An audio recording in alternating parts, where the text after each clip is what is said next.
Gloria a Dios. Toda la gloria y toda la honra sea para nuestro Señor Jesucristo.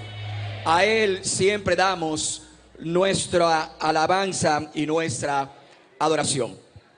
Para continuar en esta mañana adorando a nuestro Rey, vamos a llamar con nosotros al reverendo Wardo Castillo, quien estará hablándonos sobre la oración y la exposición de la palabra de Dios como el fuego que aviva la llama. Así que vamos a recibir al reverendo Wardo Castillo con un fuerte aplauso.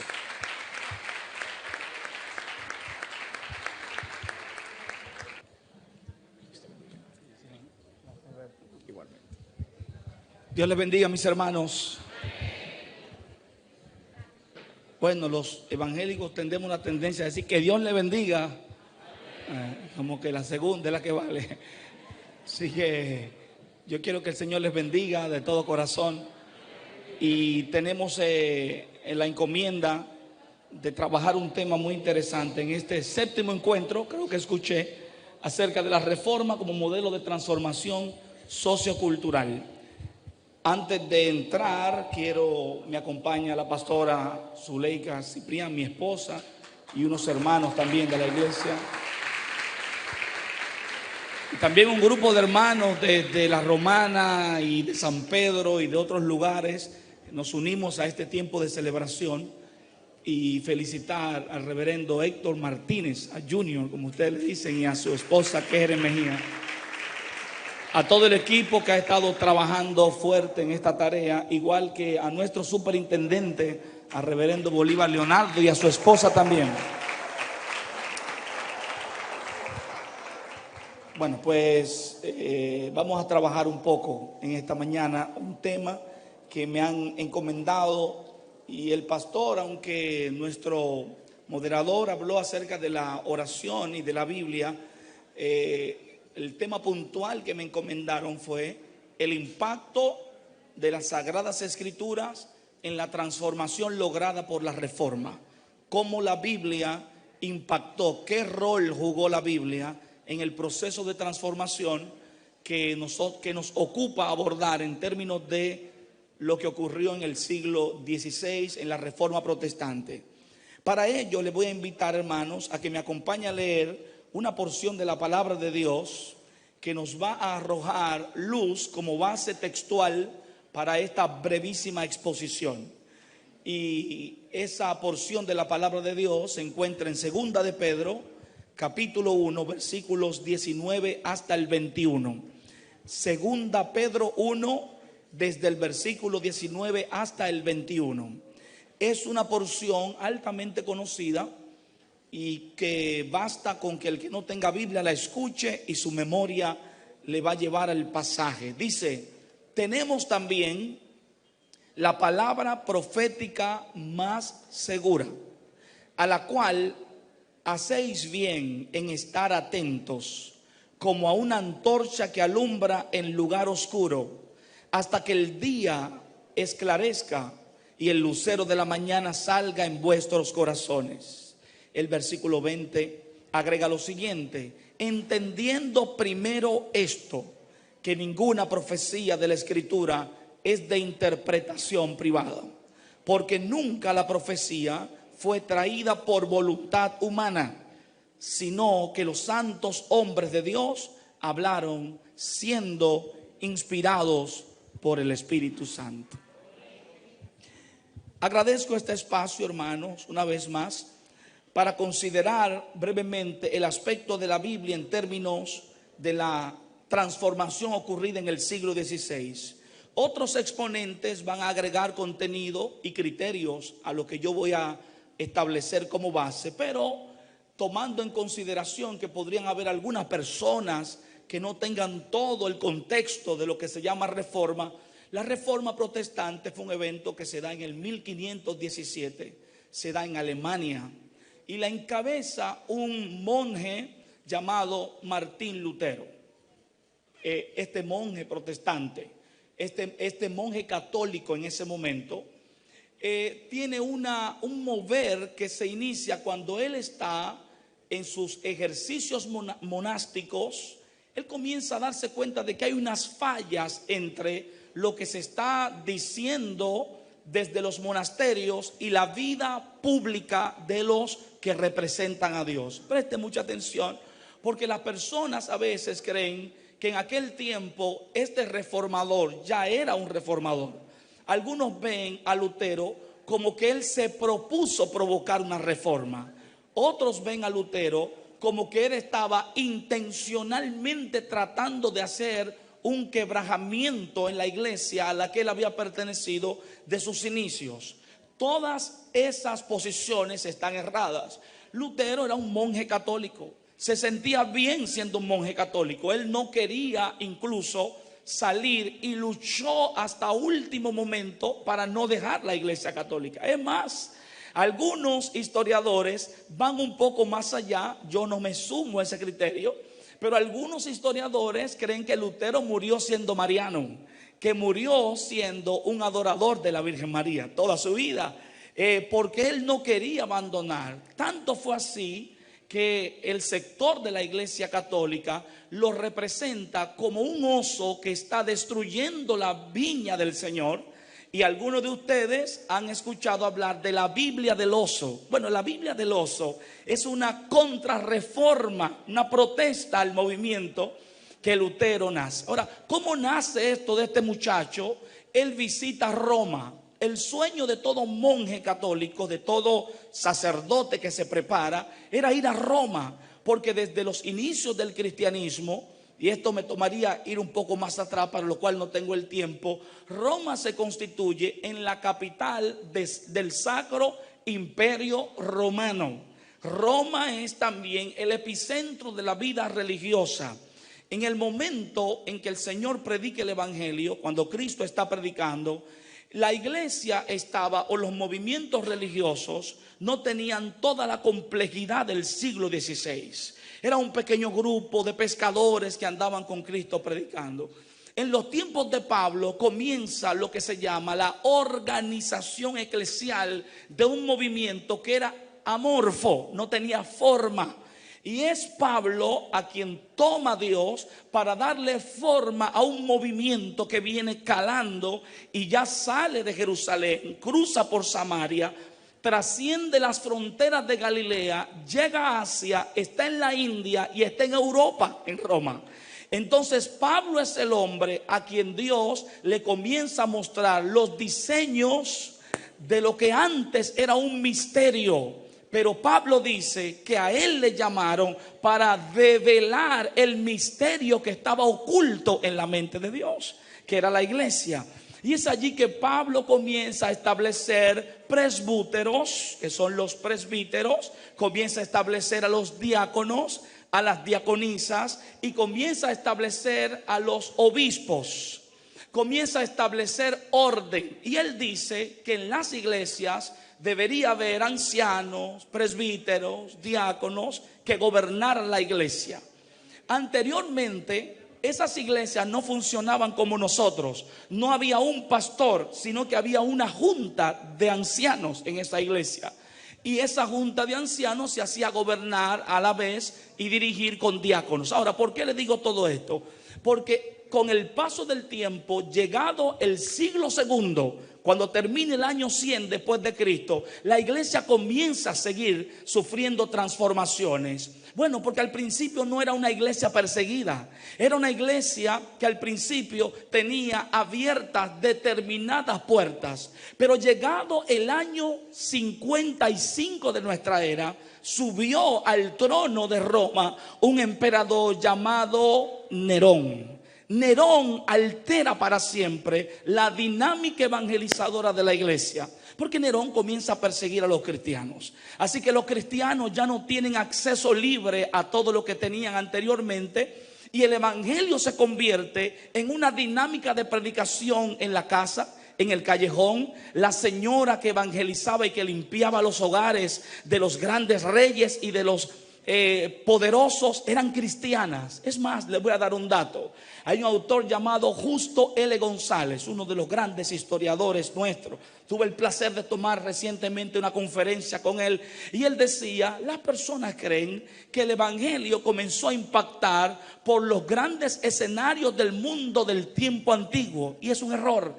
El evangelio caló tan profundo porque la cocinera era cristiana y le hablaba a la doña del soldado del capitán romano. Entonces la señora se convertía y ella ganaba al capitán de Roma, y el que le conducía los caballos se convertía al cristianismo, y el que lavaba la ropa se volvía cristiano, y el evangelio fue calando en la gente humilde, a tal punto que les voy a decir un dato. Un historiador llamado Celso dijo que el evangelio es una religión de mofas, de personas vulgares y sencillas, porque él decía: donde quiera que voy, el limpiabote es cristiano, el que lava la ropa es cristiano, el que le limpia las heces al caballo es cristiano. Lo que ese historiador ignoraba era que ya Dios había dicho que a los simples del mundo había tomado Dios para avergonzar a los poderosos. De modo que todo esto es la base de una transformación. Todo cambia también cuando llega un amigo de la iglesia. Algunos dicen que es un amigo. Yo tengo mis reservas. Hay un amigo de ustedes llamado Constantino. Constantino llega y la iglesia celebra que llegó Constantino, porque Constantino dice que en Francia él tiene una experiencia, se llama experiencia de cruz. Él está peleando con los francos y dice él, no hay ninguna evidencia, pero dice él, y como los evangélicos somos tan creíbles y todo lo que dicen es amén, bueno, por fin, él dice que él vio una cruz en el sol y una voz le dijo: tú serás mi pilarte para conquistar a Roma. Y de ahí entonces él en el 313, en el año 313, comienza a cristianizar el imperio y comienza a obligar a que todo el mundo se vuelva cristiano. Para el año 330, Constantino mueve la capital de Roma a Bizancio, y ahí surgen las dos grandes divisiones de la religión oriental ortodoxa, que se queda de la parte del Levantino al oriente del Mediterráneo, y luego también queda la capital latina en Roma. Se divide la capital. Bueno, Lutero sale de una división del catolicismo romano, no de la ortodoxia griega, sino del catolicismo romano. En el catolicismo romano los papas se entronan y comienzan a decir que ellos son los señores de la iglesia y del Estado. Son los señores de la iglesia y del Estado, y hacen como a ellos les parezca. Comienza a ocurrir corrupción dentro del sacerdocio. Lutero, que va con ese corazón tan sano a buscar a Dios, llega un día a una capilla católica y ve al sacerdote borracho. Lo ve ebrio y él dice: aquí hay un problema. Pues entra a otra, y cuando entra a otra le dicen que el padre no lo puede atender porque él está en una reunión privada con una hermana que está en consejería. Y él dice: aquí hay otro problema. Lutero se comienza a dar cuenta que hay corrupción en la iglesia. Pero Lutero es inocente y él dice: eso está pasando aquí en Alemania, pero en Roma no, porque en Roma está Dios.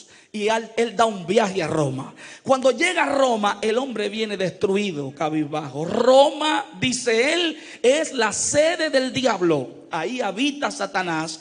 Y cuando él regresa, los superintendentes de Lutero no sabían que Dios estaba haciendo algo en el corazón de ese hombre, y cometen un error histórico. Lo ponen a exponer el libro de Romanos. En la catedral de Wittenberg, en esa capilla, en esa universidad que era la sede de la catedrática teológica de Alemania, le dicen: tú vas a exponer Romanos. Mientras Lutero está estudiando la carta a los romanos, se encuentra con un versículo que dice: el justo por la fe vivirá.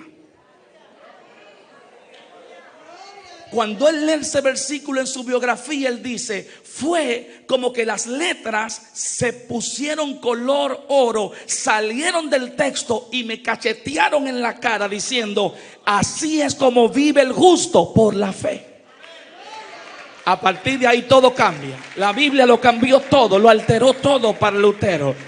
Lutero trata de tener algunas juntas con unos jefes que él tenía y debo avanzar, y nadie le hace caso. Como nadie le hace caso, Lutero hace lo que hace todo el que no puede contener lo que Dios le está dando, aunque el mundo no quiera oírlo.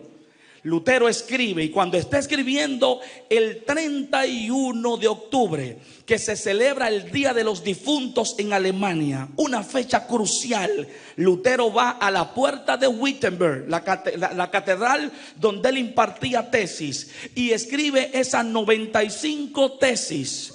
Lo que afecta a Lutero: era un individuo más que el Papa. Él no había ido a Worms, a la reunión en Worms, en Alemania, con el Papa.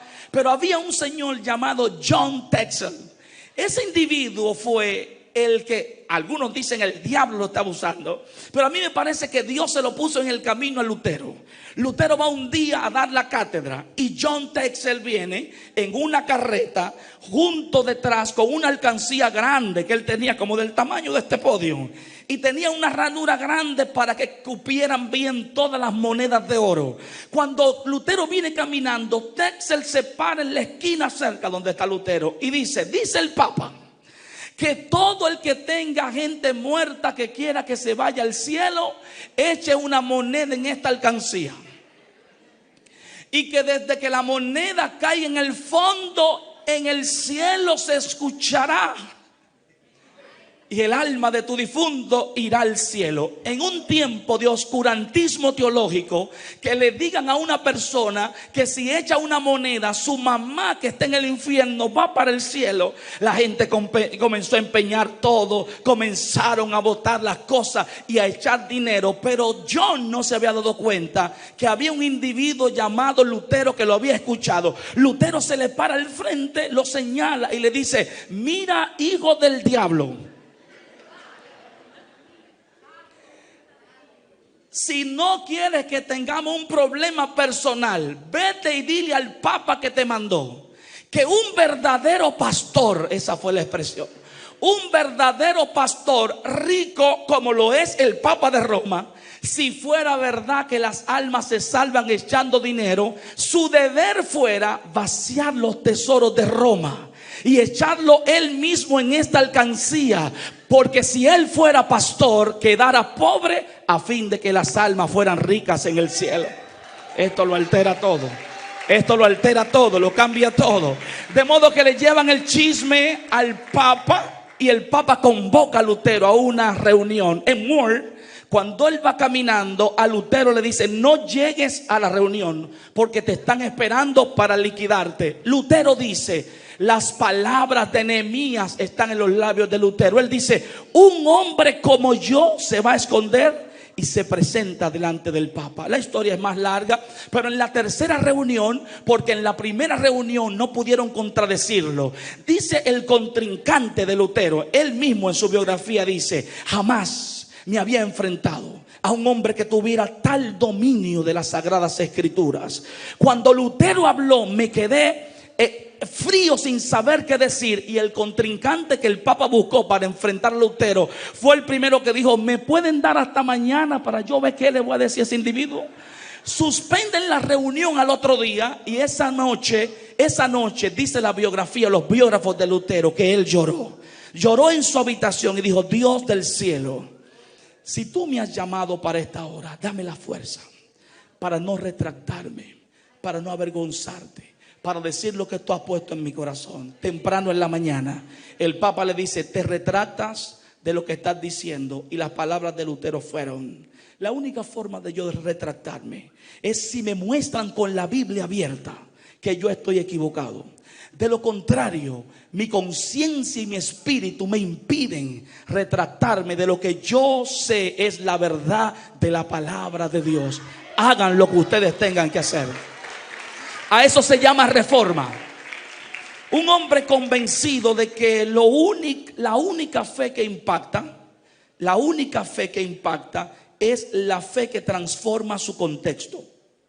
No hay verdadera reforma a menos que lo que está ocurriendo cambie tu contexto. La fe tiene que traducirse en cambios contextuales, de familia, de iglesia, de relaciones. de forma de ver la vida. Los cristianos llamamos a eso cosmovisión, que es la manera de yo ver todo mi mundo a través de la verdad de la palabra de Dios. La Reforma Protestante significa el movimiento más dramático del siglo XVI, que marcó la identidad teológica, histórica, intelectual y económica no solo de Alemania, sino del resto del mundo. Mis compañeros van a exponer acerca del impacto de la educación y yo debo avanzar para cerrar. Esa corrupción eclesiástica fue la que movió a una piedad profunda en un hombre. Un hombre se volvió piadoso porque había corrupción. Y él nos dice que la corrupción debe movernos a la piedad y no al descarriamiento. Cuando vemos corrupción, la palabra del Señor nos dice: conviértanse ellos a ti y no te conviertas tú a ellos. Y esto fue lo que ocurrió con Lutero. ¿Qué ocurría en aquel tiempo? Que la Biblia se leía en idioma latín. Recuerdan que les dije que en el 330 quedó una capital en Bizancio, en la parte oriental del Levantino del Mediterráneo, y otra parte queda en Roma. Bueno, en la parte oriental se habla griego, en la parte latina se habla latín. La Biblia era leída en latín. Se les predicaba a los feligreses en latín. Por lo tanto, ellos no entendían la mayoría, porque eran gentes sencillas del vulgo que no comprendían. Lo que hizo Lutero fue trabajar para traducir la Biblia al idioma alemán. A alemanes hablándole en latín. El alemán por sí solo es complicado. Y ahora le meten latín, un padre hablándole en latín. Y lo interesante era que al terminar la cátedra que daba el padre, los alemanes decían amén. Pero nadie sabe a qué le está diciendo amén, solo que un hombre está diciendo cosas que no se entienden. ¿Qué hizo la Reforma? Hermanos, la Reforma puso la Biblia en las manos del pueblo. Un pueblo con la Biblia en sus manos y en su corazón es un pueblo que se vuelve transformador. Lo único que puede cambiar nuestra vida es abrir la Biblia y permitir que las verdades de Dios transformen nuestro corazón. Ahora note lo siguiente: ¿qué comenzaron a hacer los antirreformadores desde la parte católica? Trataron de detener la traducción de la Biblia. Porque Lutero, y aquí quería llevarles, no es el producto del vacío. Lutero es la consecuencia de un mover que venía creando Dios a través de otros hombres que muchas veces no se mencionan. Por ejemplo, había un hombre llamado Pedro Baldo, que fue un hombre de Francia. Había uno llamado John Wycliffe, que vivió en Inglaterra. Otro hombre llamado John Hus, Juan Hus le dicen algunos, a este le decían el ganso Hus. Eran personas que tenían un deseo de ver un cambio. Dios toma a un hombre y provoca un cambio en Alemania que transforma toda nuestra existencia. A los que están tomando notas les doy puntos críticos y con esto cierro mi intervención. Número 1, gracias a la Biblia, Lutero se convirtió en el dirigente de la Reforma Protestante. Número 2, el estudio de las Sagradas Escrituras le mostró que el verdadero cristianismo tiene que apoyarse en el conocimiento de la Biblia. Número 3, la Reforma retornó al cristianismo primitivo. ¿Cuáles son las características del cristianismo primitivo? Unidad, amor y sencillez. Así que la Reforma trajo a estos hombres al cristianismo primitivo. Los reformadores comprendieron que el camino de la salvación era una cuestión de estar relacionado con Dios. Qué importante es esta parte. Estar relacionado con Dios a través de su Hijo Jesucristo es el camino de la salvación. De allí salen las grandes solas de la Reforma Protestante. Las 5 solas, ¿cuáles son estas? Número 1, la primera dice solo la Biblia. Solo la Biblia quiere decir que la Biblia es la fuente de conocimiento máximo y es materia de referencia y sujeción en todo tema de doctrina y de ética cristiana. Solo la Biblia. Es un peligro añadir a la escritura cosas que sean producto de nuestra sola interpretación o de nuestra peligrosa imaginación. Todo movimiento que quiera tener conservación histórica tiene que tener dogma, tiene que tener doctrina. La gente entiende que la palabra doctrina o que la palabra dogma son términos desfasados que deberíamos sacarlos del altar. Haber sacado la dogmática y la doctrina del altar es lo que tiene a la iglesia con esta loquera y con esta esquizofrenia ministerial y con este desbalance en el altar. Que una misma persona, o corrijo, 10 personas, 15 personas, 20 personas interpretan el mismo versículo bíblico diferente y usted termina diciendo, por fin, ¿qué es lo que quiere decir Juan 3:16? Entonces, ¿por qué hemos sacado la dogmática, la doctrina? La palabra dogma significa, es un término alemán y significa en esto creo. En esto creo. Todo movimiento que quiera tener perdurabilidad histórica necesita dogmática, necesita tener un cerco que diga, los metodistas libres creemos en esto. Y si alguien quiere afiliarse, si alguien quiere ser parte nuestro, tiene que recibir dogma de lo que creemos nosotros. No podemos seguir abriendo las puertas a todo el que quiera venir.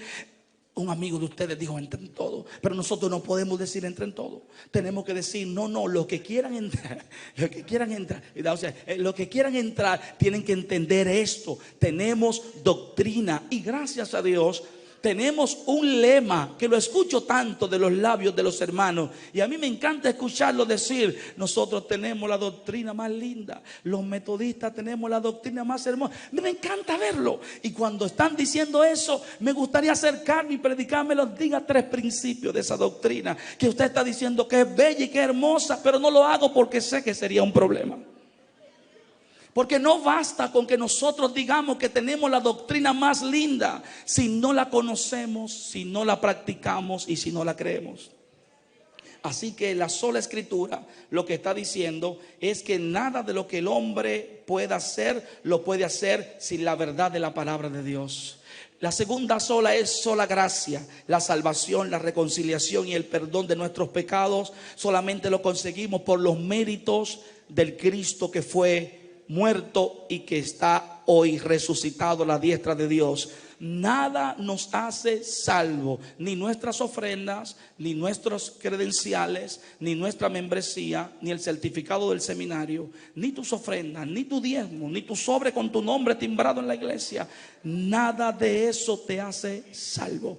La única vía de salvación la escribe Pablo en Efesios 2:8, porque por gracia sois salvos, y esto no es de vosotros, pues es un regalo de Dios. La tercera sola de la reforma es sola fe. Es la forma en la que recibimos la gracia. La gracia la recibimos porque creemos. Es por la fe que recibimos todos los beneficios de la salvación. Posteriormente a estas 3, los reformadores agregaron 2 más: solo Cristo y solo Deo Glory. Solo Cristo y luego solo Deo Glory. Les termino diciendo algo que salió de los labios de Lutero. Lutero dijo lo siguiente: aunque se opuso al papado y a la práctica de las indulgencias, se dio cuenta de que por sí solo no transformaría la iglesia, sino que la palabra de Dios transformaría la iglesia. Y él dijo: lo predicaré, lo enseñaré y lo escribiré, pero no obligaré a nadie por la fuerza a creerlo, porque la fe debe venir libremente del corazón sin la compulsión del ser humano. Luego dijo: tómenme como ejemplo, dice Lutero en uno de sus discursos. Me opuse a las indulgencias y a todos los papistas, pero nunca con la fuerza. Simplemente enseñé, prediqué, escribí la palabra de Dios. De lo contrario, no hice nada. Y mientras yo dormía, mientras yo hacía eso, la palabra, dice él, la palabra debilitó tanto al Papa que ningún príncipe o emperador nunca le infligió tales pérdidas al papado. Dice él: yo no hice nada, el verbo lo hizo todo. Sola escritura, dice Lutero. El Salmo 119, 41 al 48, y con esto cierro.